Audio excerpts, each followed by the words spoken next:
They said electric cars would never become real hypercars. They were too heavy, too quiet, too dependent on software. Real performance, according to tradition, came from combustion from cylinders, fuel, and controlled explosions. Moves violently and instantly hitting 60 miles per hour in 1.85 seconds and rewriting acceleration records that once seemed untouchable. Hypercars that had defined speed for generations suddenly felt outdated. But the real shock wasn't just the numbers, it was the method. Because the Nevera isn't fast in the traditional sense. It doesn't rely on engine displacement or mechanical into an automotive dynasty. There was no historic factory, no racing heritage attached to his name. What he had instead was curiosity and an old BMW E30 that most people would have considered nothing special. When the engine in that BMW failed, he didn't replace it with another combustion unit. He did something that, at the time, sounded absurd. He decided to convert it into an electric race car. This was the mid-2000s. Electric vehicles were associated with economy, not performance. They were quiet city commuters, not track weapons. The idea that electricity could outperform gasoline was still treated as theory, not reality. But the converted BMW began setting records in electric racing. What started as a garage experiment slowly turned into something more serious. Investors began to notice. Engineers began to gather. And a company that barely existed on the global map started developing battery systems and high-performance electric components that even established manufacturers struggled to build. Rimac wasn't trying to prove that electric cars were the future. He was trying to solve a problem: how to make them undeniably fast. The Nevera would eventually become the answer to that question, but not in the way the industry expected.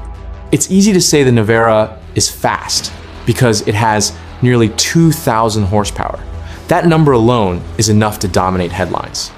But horsepower by itself is not the secret. Plenty of cars make extraordinary power. What separates the Rimac Nevera from everything that came before it is not how much power it produces, it's how that power is delivered. Most hypercars rely on one engine, sending power through a transmission to four wheels.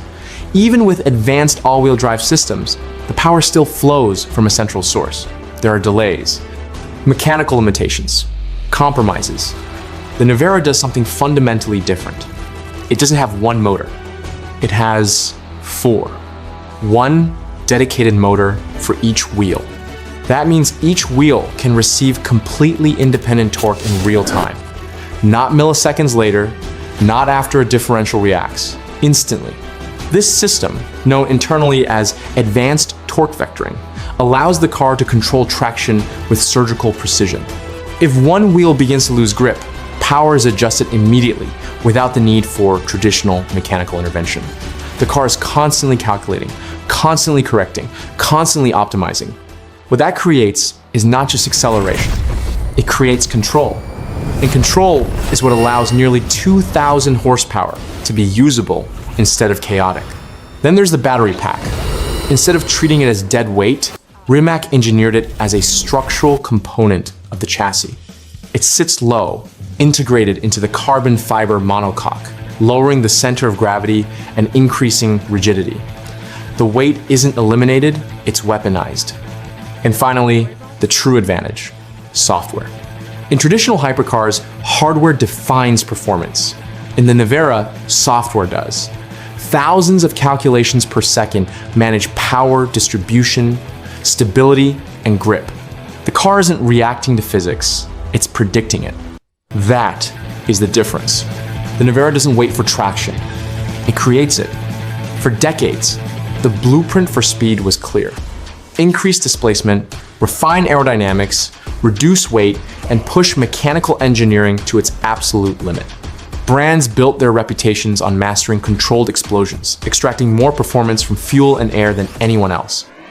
That formula produced legends. It gave the world screaming, naturally aspirated engines and brutally efficient turbocharged monsters.